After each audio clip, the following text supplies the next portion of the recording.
Kia ora and welcome to Business Your Way, a podcast where I take you behind the scenes and look at the strategies, systems and support needed to grow and scale an online service business. One that not only supports you and your family financially, but one that gives you the freedom to live the life of your dreams. I'm taking the many lessons learnt over the last 2 decades of running my own business and working with hundreds of clients to bring you what's working now conversations. I'm pulling back the curtain to bring you real stories from real people, including myself. We're going to talk about everything from how to get clarity on your vision, creating systems so you can automate and delegate, how to hire a kick-ass team that creates raving, returning and referring clients. We're even going to talk about how to kick those limiting beliefs to the curb so that you can flourish in your business.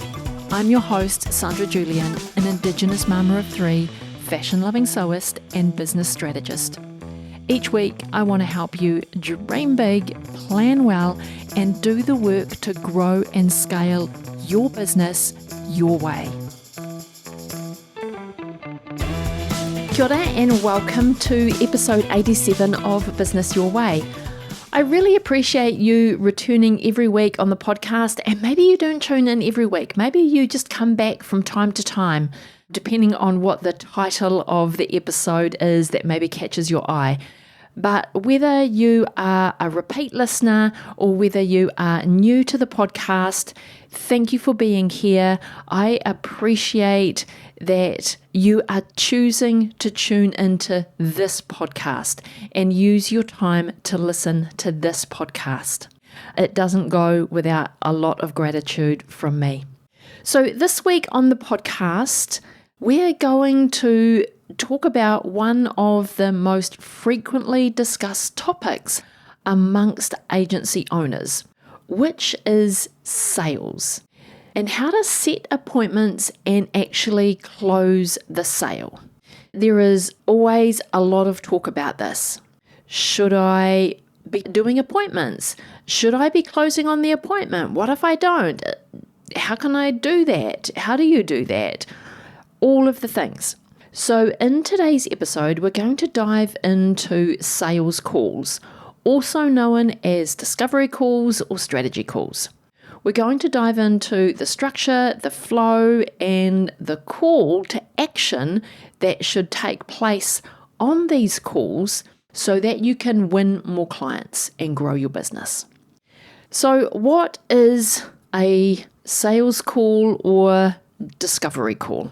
Because there are a variety of attitudes, let's say, a variety of attitudes and thoughts out in the world about sales calls. Some of these you may have heard before, especially if you've been a little bit curious or you're doing sales calls and you're not sure if you're doing them right or you want to refine them or you're not having success with them. So there is a lot. And depending on who you're listening to, people could be saying, don't call it a sales call, call it a strategy call. Then there are others saying, don't call it a strategy call because all you're doing is giving away your knowledge for free. And when you give it away for free, people don't value it. And so you're just wasting your time. So don't call it a strategy call. Others are saying, don't call it a discovery call. No one wants to be discovered. And then there are other trains of thought out there which say, look, don't do them at all. Just scrap the strategy calls, discovery calls, scrap them altogether and just sell a lead product. And then there are other schools of thought who say, if you are doing sales calls, then you need to close the sale on the call. Be sure that they commit and pay you before you end the call. And then there are also people saying, have a script. Have a word-by-word script. Don't deviate and don't wander from the script. Otherwise, you're going to lose the sale. I mean, if you are listening to all of the advice and this is all coming at you, you could be confused, you can remain stuck, And then these types of calls probably even scare the shit out of you because you've placed so much pressure on yourself that you have to close the sale on the call. And this is why I'm a big proponent of doing what is right for your business. There is no right way and there is no wrong way. A sales call and calling it a sales call could work for one business.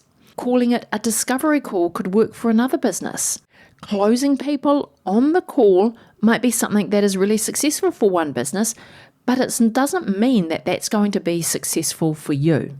I always like to encourage people and encourage agency owners to do what is right for your personality and what is right for your business. Because I know what's right for my business isn't necessarily going to be right for somebody else's business. But for myself, and I want to say for the majority of agency owners who are running a done-for-you service, like consultants or virtual assistants or branding agencies, maybe social media agencies, copywriters, design agencies, anyone running a done-for-you service, the most powerful way to build a relationship with that potential client is by getting them on a call with you. So I'm a strong believer in the power of a discovery call. Now you can call it whatever you like. I really don't think that matters. You just have to find the right name for your business.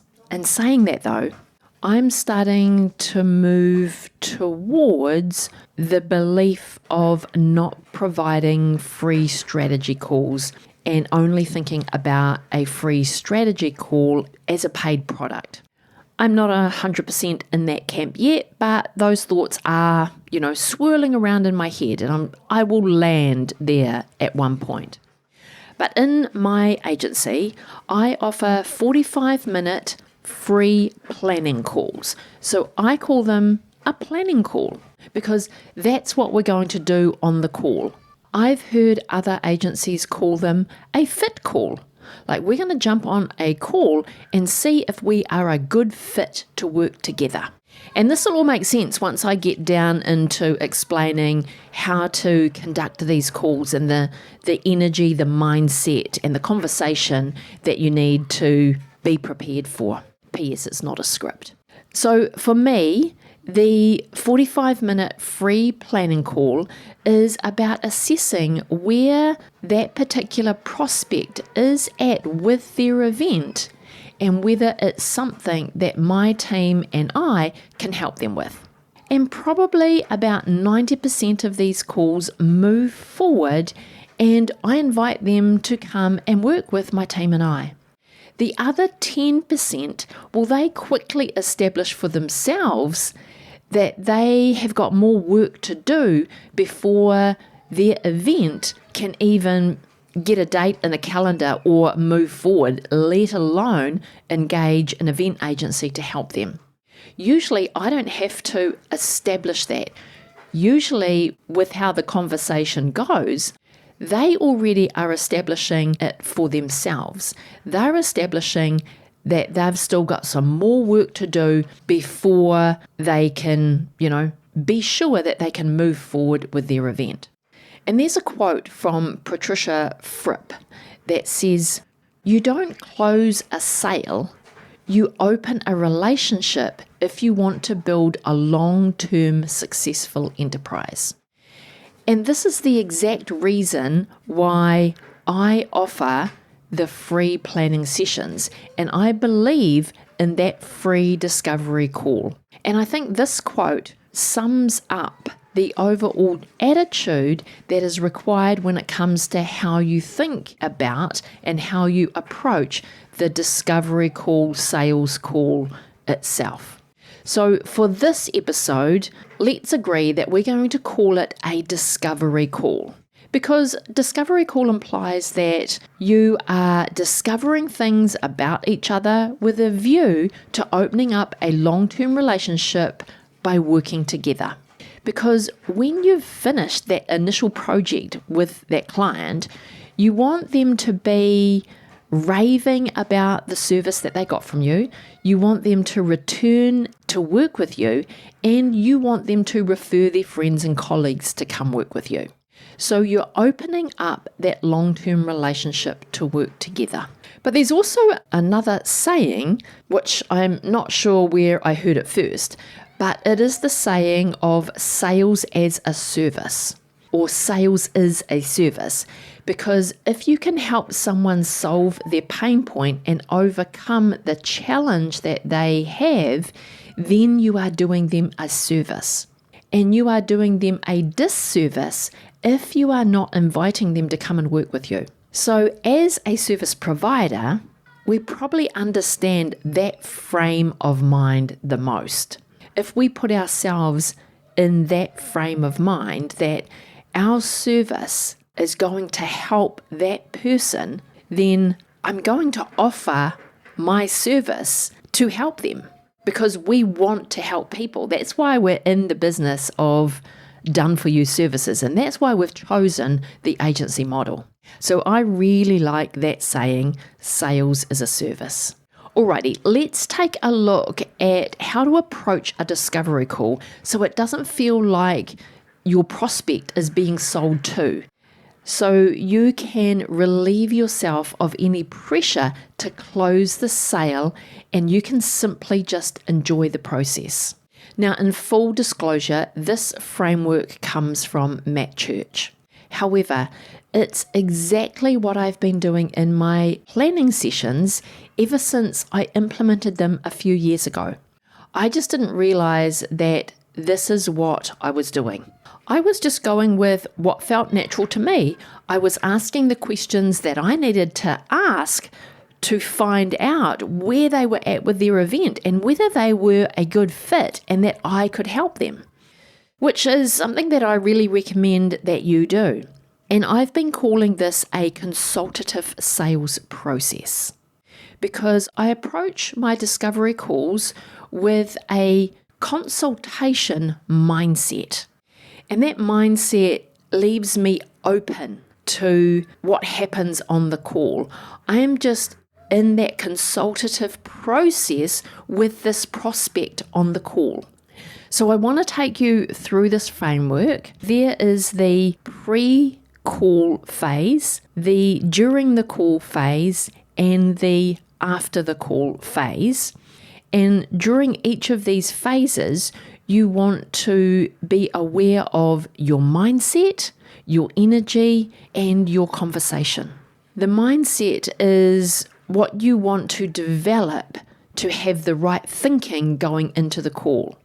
Your energy is about having the right tone and turning up with the right amount of energy to have an effective call.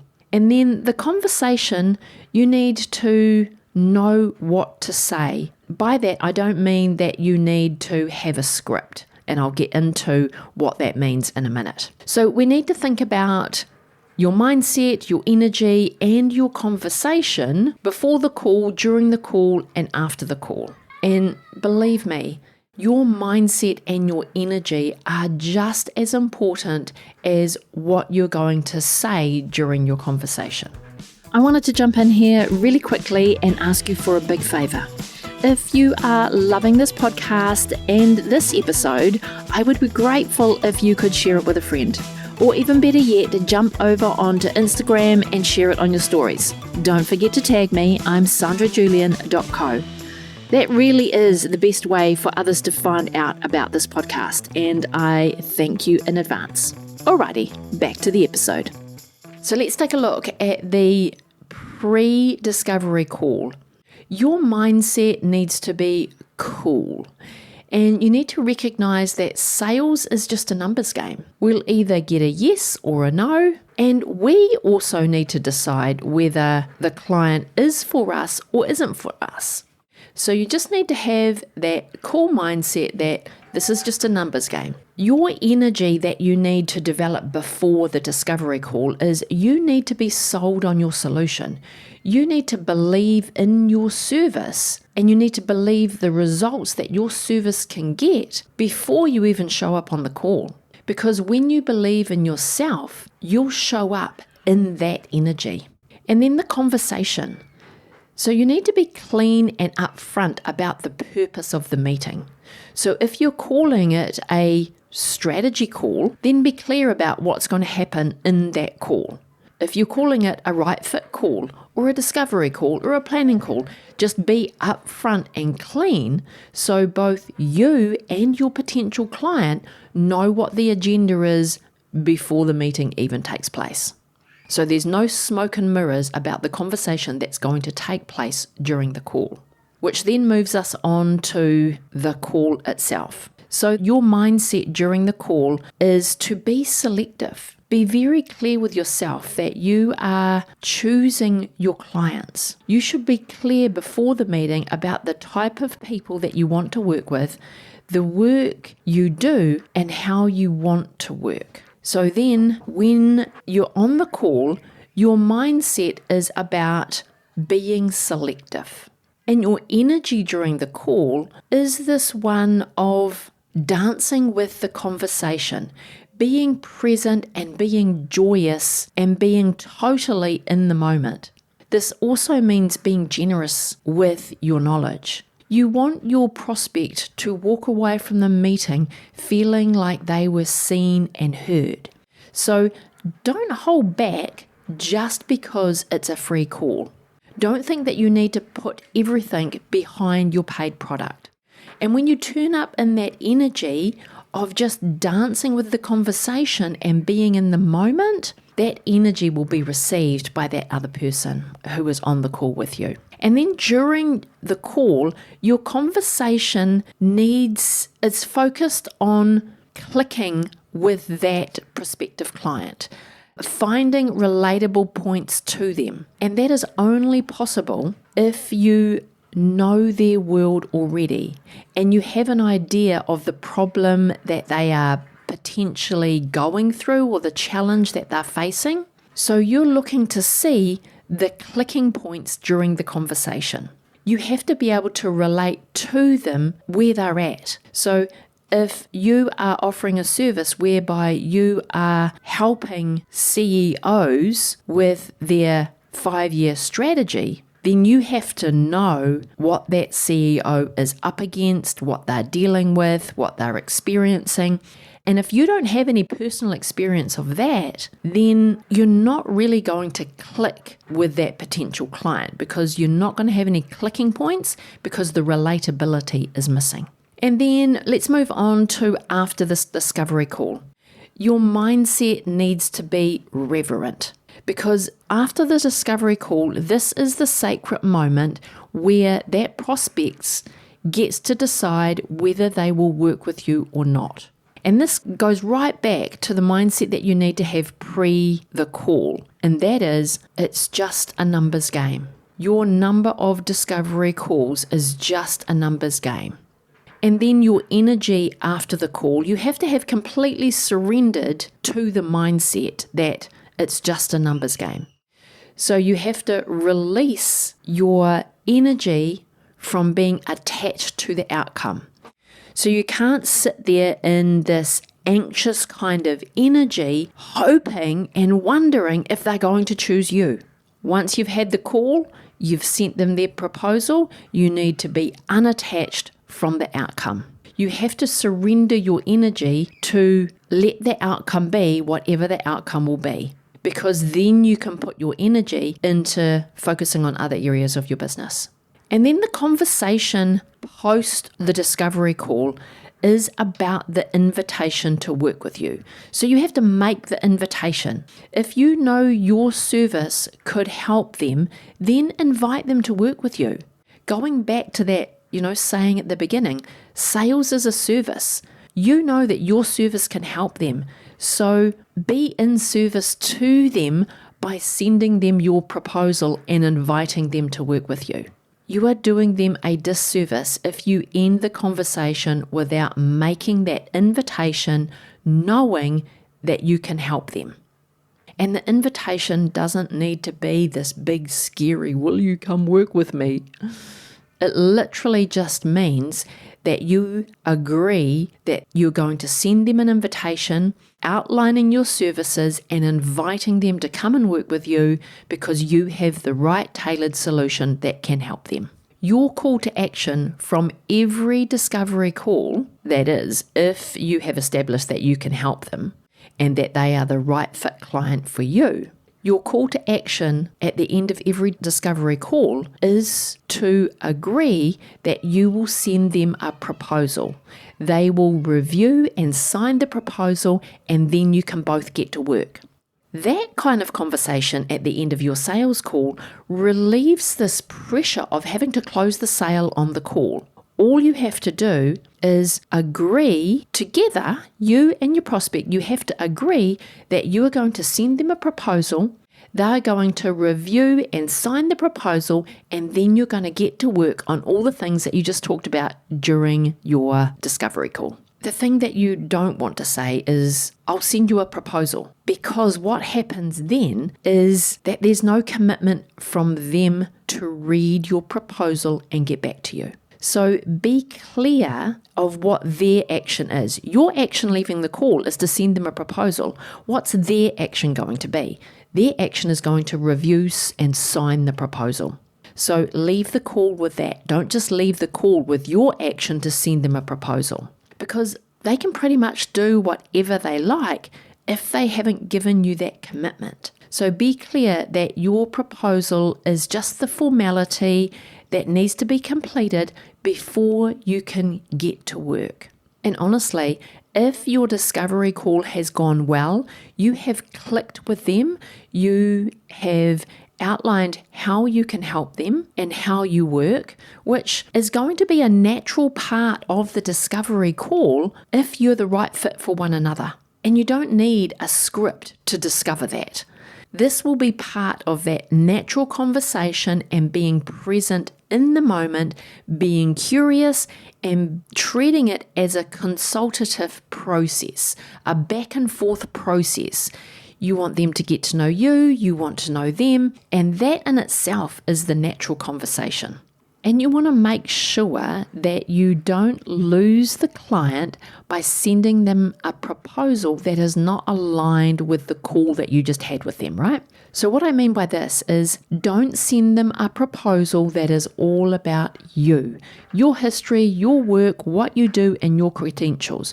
No one wants to read that kind of proposal. When your prospect gets your proposal and it's all about you and it doesn't actually address their needs, they lose interest. They close your proposal and they move on to the next thing on their priority list. Heck, they may even actually go and choose one of your competitors because your proposal didn't speak to them. And that's also what I see quite often is everything goes really well. The call is amazing. We really clicked on the call. We agreed that the solution that you offer is exactly what they need. You thought you related to one another. You sent your proposal and then it was crickets. And that's where you know you have a proposal problem. Because when a potential client opens a proposal, they want to see that you understand their problem and their pain. They want to feel seen and heard in your proposal. They also want to see in your proposal the success that they will have by working with you, and that your solution is the resolution to the problem that they're currently facing. So if you want to ensure that your proposal wins your clients and brings in more business, then my free Irresistible Proposal Blueprint outlines the exact information your proposal needs to contain to get the client to sign and be excited about working with you. You can go and get that blueprint by going to sandrajulian.co/proposal blueprint. I will also put the link in the show notes for you. If that perspective says, yes, I am ready to work with you, make sure you get their commitment by having them sign your proposal. And your proposal should include your terms of service. And then after that, send them their invoice and then start their onboarding process. If they say no to working with you or they say no to your proposal, Make sure that you thank them for the opportunity to share your offering and ensure that you have a system in place so that you can stay in touch with them, so you can continue to nurture that relationship, because they will come back when they're ready. It may just have been a no, not right now, or no, whatever that is, they will come back when they're ready. I've definitely had clients who have said no to us initially for one reason or another, and then when the time has been right, they've come back again and we've had the opportunity to work together. So just because it's a no this time, don't count that client out completely. Keep in touch with them, keep nurturing the relationship, and then they will eventually come back. And that's definitely been my experience. Well, this takes me back to that initial quote from Patricia Fripp that I shared earlier. You don't close a sale, you open a relationship if you want to build long-term successful enterprise. And you can also think of this as you don't lose a sale, you open a relationship and an opportunity to work together in the future. So if you are using discovery calls in your business, regardless of what you call them, I hope this episode has given you some tips on what you could be doing to improve your calls, or at least the way that you feel and think about them. If you're not using discovery calls in your business, then I want to encourage and invite you to book a call with me. If you're a done-for-you service provider who has some expertise and you've gotten results for your clients, I can help you package up your expertise and start building out this exact system alongside the other systems that you're going to need in your sales engine. So I would love to chat with you about how we can do that together, especially if you're already making 6 figures a year in your business and it's time to get some of these systems in place in your business. So there is a link in the show notes, sandrajulian.co/book a call. Come see how I can help you implement some of these sales engine systems into your business so you can operate sales as a service and not put all of this pressure on your sales calls and closing the calls. Before you go today, I want to thank you for being here and listening all the way to the end. All the links to this week's episode can be found in the show notes, and you can read a full blog of the episode at sandrajulian.co/podcast. If you enjoyed today's episode, make sure you hit that subscribe button and get new episodes as soon as they're released. If you'd like to reach out to me and chat about anything on today's episode or any of the previous episodes on the podcast, then I've got a link in the show notes so you can leave me a voice message or a video message. I really do look forward to hearing from you. Alrighty, have a productive week and I will talk to you again real soon.